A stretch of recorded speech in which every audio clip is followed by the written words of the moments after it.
Oke kakak, untuk layarnya sudah siap, jadi kita langsung mulai saja. Oke, Oke, untuk hari ini kita langsung mulai dengan saya sebagai coachnya, kakak yang coaching. selamat siang Ibu Mia. Selamat siang Kak Tori, apa kabar untuk hari ini? Kabar baik dan sehat. Ibu Mia, Ya kakak, ada sibuk kok hari ini? untuk hari ini kebetulan lagi free, tidak ada kesibukan. Saya mau diskusi sebentar dengan Ibu Mia Boleh. terkait dengan kerjasama dengan rekan sejawat untuk menyusun administrasi pembelajaran. Oke. Apakah Bu Mia bersedia? Sangat bersedia Ibu, kebetulan lagi free juga, jadi saya bersedia untuk bisa bahas bersama dengan Kakak Turi untuk hari ini. Untuk hari ini kita akan bahas tentang meningkatkan kerjasama dengan rekan sejawat dalam menyusun administrasi pembelajaran.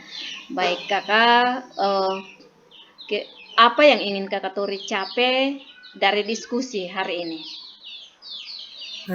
Saya ingin memperbaiki cara kami bekerja sama dalam menyusun administrasi pembelajaran di sekolah kami.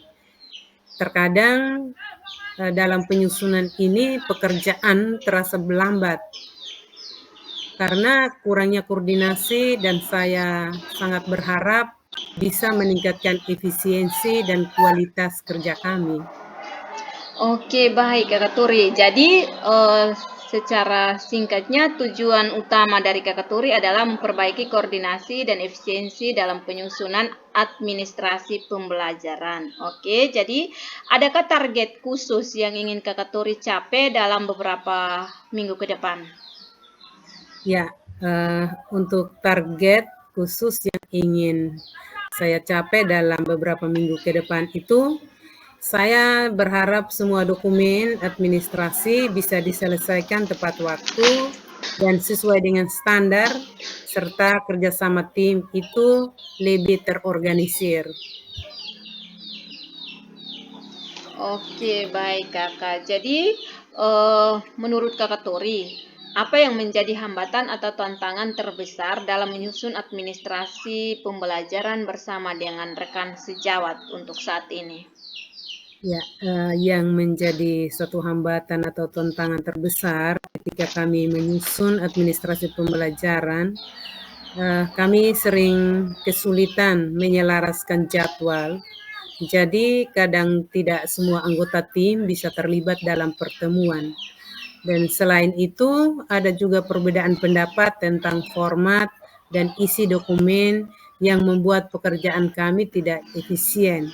Semua itu terjadi karena ada beberapa orang guru yang sering terlambat mengikuti pertemuan. Oke, baik. Jadi, kalau begitu masalah utamanya adalah jadwal yang tidak sinkron dan perbedaan pandangan tentang format dan isi dokumennya. Apakah ini mempengaruhi penyelesaian tugas dalam tim? Ya, sering tugas itu terlambat kami selesaikan. Sering hasilnya itu kurang memuaskan karena perbedaan pendapat kami. Baik Kakak, jadi apakah timnya Kakak Tori sudah memiliki cara khusus untuk mengatasi masalah-masalah tersebut ataukah masih belum ada sistem yang baku? Oh ya, untuk mengatasi masalah-masalah ini, kami biasanya hanya mencoba berkompromi, tetapi itu sering memakan waktu lama dan kurang efektif.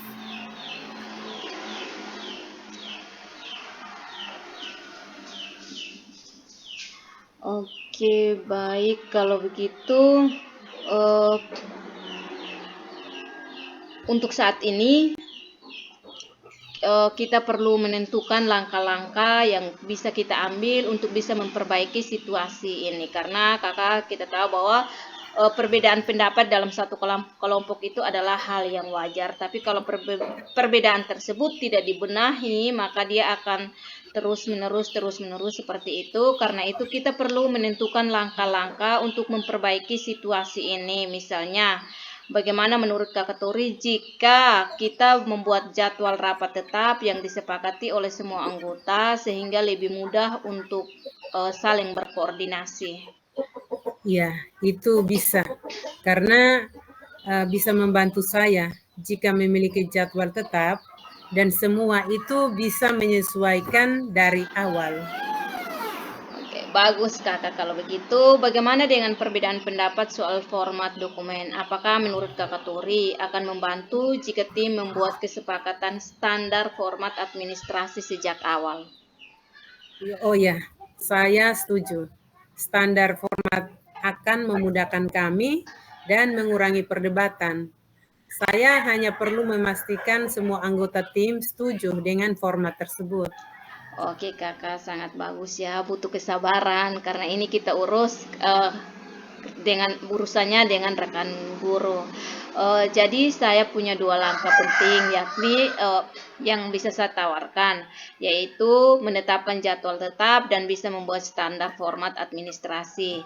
Apakah dari Kakak Turi ada ide lain yang bisa meningkatkan kerjasama dalam tim? Oh ya, ya mungkin saya akan membuat pembagian tugas yang lebih jelas agar setiap orang itu tahu dia punya bagian mana yang menjadi tanggung jawabnya.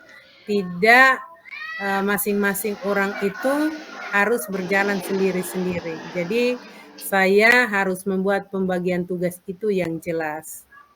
Bagus Kak Turi, itu ide yang sangat bagus. Jadi tetap harus butuh kesabaran. Nah, pembagian tugas yang jelas akan membantu setiap tim anggota itu dalam pembagian tugas mereka masing-masing untuk bisa mempercepat prosesnya. Kemudian Kakak Turi, sekarang kita harus buat rencana aksi yang lebih spesifik. Nah, langkah pertama apa yang bisa Kakak ambil untuk bisa memulai perubahan ini? Ya, langkah pertama yang bisa saya ambil untuk memulai perubahan ini, pertama saya mengusulkan pertemuan awal untuk menetapkan jadwal tetap, dan yang kedua itu kami bisa membahas bersama-sama standar format administrasi pembelajaran. Bagus Kak Tori. Siapa yang akan bertanggung jawab memastikan standar format disepakati oleh semua anggota tim? Yang bertanggung jawab saya akan mengajukan draft format, kemudian tim akan mendiskusikannya dalam pertemuan. Oke, baik Kak Tori. Kemudian bagaimana dengan pembagian tugas? Siapa yang bisa menentukan pembagian tugas ini? Kalau dengan pembagian tugas, yang akan menentukan ini adalah saya sendiri, dan saya akan menentukan pembagian tugas ini secara kolektif dalam pertemuan, tetapi saya akan memastikan bahwa setiap orang itu mendapatkan bagian yang sesuai dengan keahliannya. Luar biasa Kak Tori. Kira-kira kapan Kakak bisa mulai menjalankan rencana ini? Untuk menjalankan rencana ini, saya bisa mulai minggu depan dengan pertemuan pertama, yaitu akan menetapkan jadwal dan formatnya. Oke Kakak, luar biasa butuh perjuangan karena ini adalah kerja sama tim, dan untuk bisa membuat suasana menjadi lebih baik sehingga bisa menghindari perselisihan. Terima kasih ya Kak Keturi untuk hari ini sudah percayakan saya menjadi coachingnya. Semoga masalahnya Kak Keturi bisa cepat selesai. dan tetap berjuang. Semoga sukses ya, karena saya yakin bahwa Kakak Turi bisa mampu menyelesaikan masalah tersebut apabila Kakak bisa mengikuti langkah-langkah dengan menerapkan ide-ide yang sudah kita sepakati. Semoga berhasil Kakak, sukses ya. Ya, amin. Terima kasih untuk diskusi kita hari ini ya Bu Mia. Semoga yang menjadi hasil diskusi kita ini ke depannya semua yang menjadi rencana kami boleh berjalan baik, tidak terjadi lagi perdebatan atau hal-hal yang tidak diinginkan. Dan ini bisa membuat semua rencana kami ini boleh berjalan baik dan lancar ke depannya. Amin, amin, amin. Butuh perjuangan. Semoga Kakak sukses ya, Kakak Tori. Ya, Oke, terima kasih sudah percaya saya jadi coachingnya. Kita lanjut ke alur yang kedua.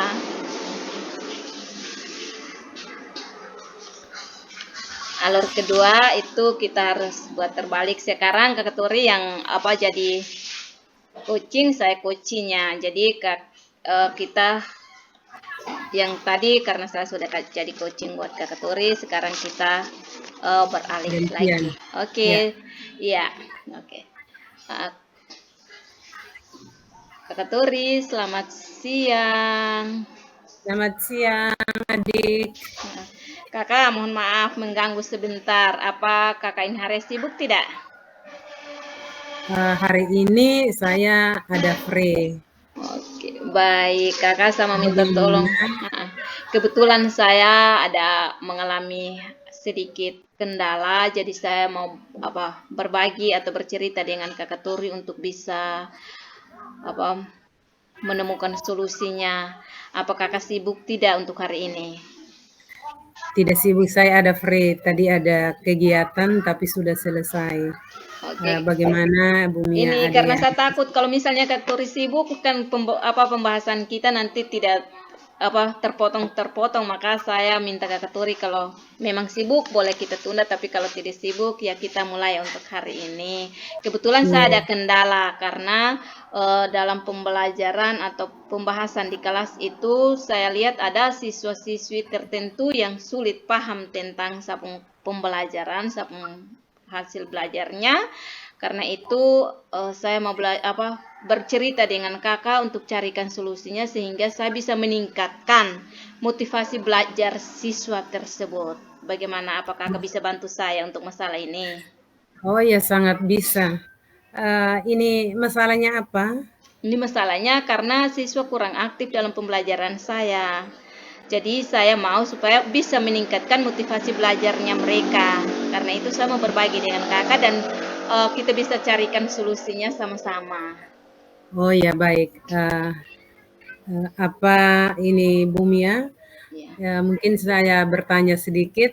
boleh. Apa tujuan utama yang ingin Bu Mia capai dengan meningkatkan motivasi belajar siswa dalam pembelajaran agama, khususnya membaca kitab suci? Baik Kakak Turi, tujuan utama yang ingin saya capai dalam meningkatkan motivasi belajar siswa dalam pembelajaran saya ini bahwa saya ingin siswa lebih aktif dalam mengikuti pembelajaran, lebih menyukai pembelajaran agama dan bisa mendapatkan hasil belajar yang lebih baik. Jangan lagi mereka malas-malas dan buat hasil mereka menjadi lebih tidak baik. Oh ya, itu tujuan yang sangat baik, yang sangat bagus.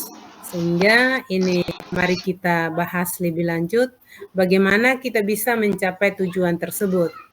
Nah, Ibu Mia, apa saja yang menjadi kendala ketika Ibu Mia hadapi saat ini dan dalam upayanya apa yang perlu ditingkatkan dalam motivasi belajar siswa?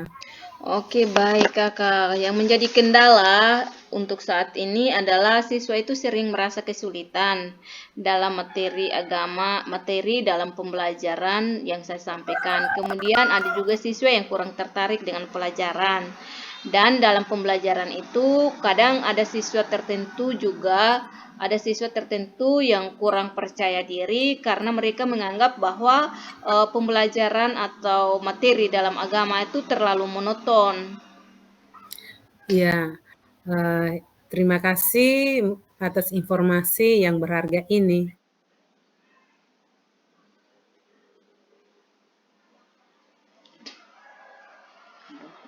Yang menjadi akar masalahnya. Jika Ibu Mia diberi kesempatan untuk mengubah metode pembelajaran agama, maka apa yang akan Ibu Mia lakukan? Baik, Kakak, jika saya diberi kesempatan untuk mengubah metode pembelajaran, saya akan fokus pada pembelajaran berbasis masalah atau problem based learning. Karena mungkin dengan pembelajaran berbasis masalah, siswa akan terdilatih untuk menganalisis, mengevaluasi, dan bisa mengambil keputusan berdasarkan nilai-nilai dalam pembelajaran agama yang saya sampaikan. Oh ya, itu metode yang sangat bagus. Karena dalam pembelajaran yang berbasis masalah, itu betul-betul siswa akan dilatih. Nah, kira-kira metode pembelajaran apa yang menurut Ibu Mia paling efektif untuk meningkatkan motivasi belajar siswa? Baik, itu yang menjadi kendala untuk saat ini juga. Tapi saya akan menggabungkan teknologi dalam pembelajaran karena kita tahu bahwa untuk siswa generasi sekarang ini sangat familiar ya dengan teknologi. Jadi dengan memanfaatkan teknologi, saya yakin dan percaya bahwa pembelajaran agama akan menjadi lebih menarik dan interaktif. Misalnya menggunakan video dalam pembelajaran, atau bisa menggunakan animasi atau game edukasi untuk bisa menjelaskan konsep-konsep yang saya sampaikan dalam pembelajaran tersebut. Ya, itu hal yang sangat bagus. Jadi ketika dengan memanfaatkan teknologi pembelajaran, maka yang tadi siswa merasa kesulitan, tidak tertarik, dan apa yang menjadi penyajian dari Ibu Mia, ada murid yang merasa monoton, maka itu akan sangat membantu melalui video pembelajaran, animasi, dan lain sebagainya. Nah, sekarang mari kita buat rencana aksi untuk mengatasi masalah tersebut. Dari situ, kira-kira apa yang ingin dicapai oleh Ibu Mia secara spesifik terkait dengan motivasi belajar siswa? Baik, Kakak, yang ingin saya capai secara positif itu saya ingin supaya siswa itu lebih aktif dalam pembelajaran dan merasa lebih semangat untuk belajar. Saya mau supaya mereka itu tidak menganggap lagi pelajaran itu sesuatu yang sangat membosankan, karena saya mau supaya mereka, para siswa, bisa lebih aktif lagi dalam pembelajaran sehingga mereka lebih bersemangat untuk belajar materi-materi yang saya sampaikan. Ya, itu sangat bagus. Dan dari Ibu Mia, apakah masih ada kendala yang dihadapi saat ini dalam meningkatkan motivasi belajar siswa? Kendala yang saya hadapi itu adalah siswa seringkali terlihat bosan dan kurang tertarik dengan materi pelajaran yang saya sampaikan. Selain itu, ada beberapa siswa juga yang memiliki kesulitan dalam memahami materi yang saya sampaikan. Misalnya di kelas IPS itu ada 2 siswa yang memang betul-betul mereka tidak mengerti pembahasan atau tidak mengerti materi yang saya sampaikan. Itu ada Dion dengan Fajar. Mereka itu ketika saya sudah sampaikan materi, ditanya ulang, mereka tidak akan pernah mengerti. Itu mereka punya kesulitan dalam memahami materi yang saya sampaikan. Oh ya, berarti dari beberapa siswa itu, apa yang menurut Ibu Mia menjadi penyebab utama dari masalah ini, sehingga dari beberapa anak ini selalu menjadi hambatan atau mereka merasa kesulitan ketika dalam pembelajaran seringkali tidak mengerti atau tidak memahami materi yang disajikan oleh Ibu Mia. Ya, baik. Uh, Yang menjadi penyebab utama kalau menurut saya itu karena metode pembelajaran yang kurang variatif, kurangnya keterlibatan siswa dalam proses pembelajaran. Nah, dari dua hal ini yang menjadi penyebab utama siswa sampai tidak mengerti itu menurut saya adalah metode yang saya sampaikan. Metode yang saya sampaikan karena kurang variatif sehingga membuat siswa merasa bosan, jenuh, tidak suka dengan materi yang saya sampaikan sehingga buat mereka tidak aktif dalam proses pembelajaran sehingga dari situ mereka akan mengalami kesulitan dalam memahami materi yang saya sampaikan. Oh ya, betul sekali. Dari saya, minta maaf ini Ibu Mia, mungkin saya bertanya lagi bahwa karena masih banyak atau dari beberapa anak itu, walaupun Ibu Mia masih memberikan materi dan masih merasa kesulitan, maka apa ide-ide yang sudah Ibu Mia pikirkan untuk mengatasi masalah itu? Baik, ide-ide yang sudah saya pikirkan, saya ingin mencoba menggunakan metode pembelajaran yang lebih interaktif seperti diskusi kelompok atau proyek-proyek kecil seperti yang tadi di awal saya sudah sampaikan bahwa saya akan menerapkan problem based learning. Nah, itu yang nanti saya akan sampaikan. Jadi saya akan memberikan satu masalah, dari situ siswa akan diberi kesempatan untuk menganalisis, mengevaluasi dan bisa menghasilkan solusinya. Oke, Itu ide yang selain itu apa yang bisa dilakukan oleh Bu Mia ketika dari hasil diskusi atau dari metode pembelajaran yang lebih interaktif dan diskusi kelompok atau proyek kecil itu masih mengalami sesuatu hambatan? Baik, kalau misalnya dari hal yang sudah saya sampaikan, tetapi sudah merubah metodenya, tetapi masih ada kendala lagi, maka selain saya mengubah metode pembelajaran, saya juga akan memberikan lebih banyak pujian dan penghargaan kepada siswa-siswi yang selalu terlibat dalam kegiatan pembelajaran dengan aktif. Karena selama ini jujur bahwa untuk pujian itu terlalu kurang. Walaupun penghargaannya mungkin kita harus berikan kepada setiap kelompok ya, tetapi untuk pujian itu kadang-kadang kurang karena lebih banyak marahnya, sehingga siswa mungkin buat siswa itu lebih tidak aktif lagi karena biar dia buat salah benar tidak pernah ada pujian. Maka dari sini kalau ketika saya berikan proyek kecil dalam diskusi kelompok itu, kalau masih ada kendala lagi, saya harus lebih banyak berikan pujian dengan penghargaan untuk siswa. Bagus sekali dan luar biasa Bu Mia.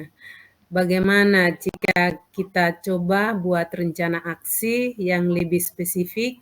Misalnya, Bu Mia bisa memulai dengan memilih salah satu materi pelajaran yang akan Bu Mia ajarkan dengan metode yang lebih interaktif. Kemudian, Bu Mia bisa membuat rubrik penilaian untuk memberikan penghargaan kepada siswa. Apa yang akan memotivasi Bu Mia untuk melakukan rencana aksi ini? Baik, yang memotivasi saya untuk melaksanakan rencana aksi ini ketika saya melihat siswa lebih antusias dalam belajar dan hasil belajar mereka itu lebih meningkat. Oh ya, baik. Kalau seperti itu, maka apa yang bisa Ibu Mia lakukan untuk menjaga motivasi tetap tinggi? Saya akan berbagi pengalaman yang berharga ini dengan rekan guru atau teman sejawat dan bisa meminta masukan atau umpan balik dari teman guru dan juga rekan sejawat, sehingga bisa tetap mempertahankan atau menjaga motivasi-motivasi yang sudah kita bicarakan, kita bahaskan dalam room hari ini. Oke, Bu Mia. Apa yang akan Bu Mia lakukan setelah sesi coaching ini? Yang saya lakukan, karena ini adalah sesi yang paling berharga buat saya, karena saya harus menerapkan rencana aksi yang sudah kita buat dan akan mengevaluasinya secara berkala, karena kegiatan ini adalah kegiatan yang terlalu bermanfaat buat saya. Sehingga saya akan segera menerapkan aksi yang sudah kita buat dan akan mengevaluasinya secara berkala ke depannya. Ya, sangat bagus. Bu Mia, jangan ragu untuk menghubungi saya jika ada kendala atau Bu Mia ingin berdiskusi lebih lanjut. Saya yakin Bu Mia akan berhasil meningkatkan motivasi belajar siswa. Baik, terima kasih untuk Kakak Turi yang sudah sudah mau berusaha untuk mendengarkan keluhan saya, mau berdiskusi dengan saya, dan bisa memberikan solusi dengan langkah-langkah dan ide-ide yang cemerlang buat saya untuk sore hari ini. Jujur bahwa saya sangat senang karena materi yang kita bahas untuk hari ini adalah materi yang terlalu materi real yang saya hadapi di setiap proses pembelajaran. Untuk anak-anak SMA itu, kalau untuk kelas IPA kakak kita masuknya sih, kita masuk untuk kelas IPA itu merekanya aktif-aktif, tapi untuk kelas IPS itu selalu ada kendala, dan bukan hanya untuk pelajarannya saya, tetapi ada banyak rekan-rekan guru yang selalu mengalami seperti itu. Jadi terima kasih untuk Kak Turi yang sudah untuk hari ini sudah memberikan solusi.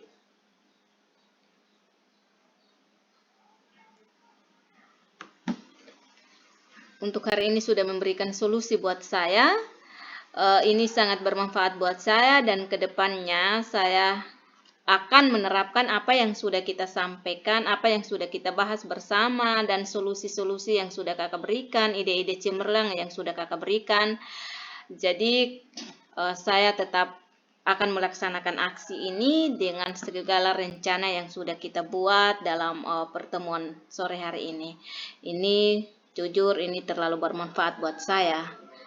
Jadi saya akan tetap berusaha untuk melaksanakannya. Ini masalah real yang saya hadapi di lapangan. Tidak tahu kalau di SD bagaimana, tapi kami SMA itu adalah motivasi belajar yang kurang, itu adalah hal yang wajar untuk kelas IPS.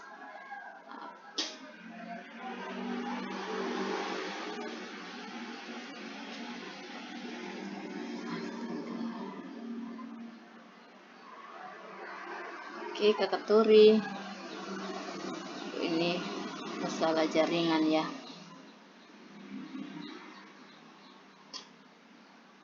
Jadi terima kasih untuk hari ini, Kakak. Kita sudah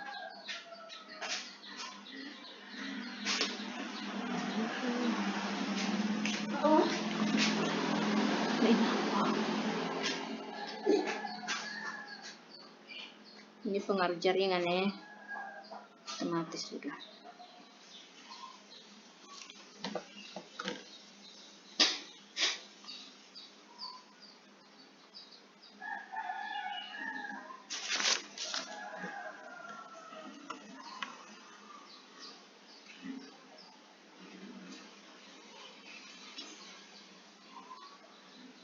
Astaga.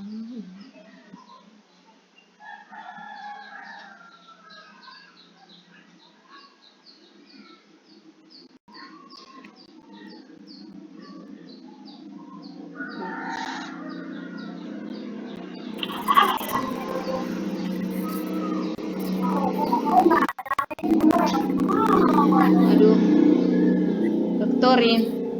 Ya, Jaringan buat saya tiba-tiba keluar. ya Kakak, tidak terima apa-apa, kasih untuk hari selesai ini. tadi. Ya, tapi terima Rekamannya kasih. ada? Saya belum kasih mati rekaman karena saya harus ucapkan terima kasih dulu sebelum kita tutup rekamannya.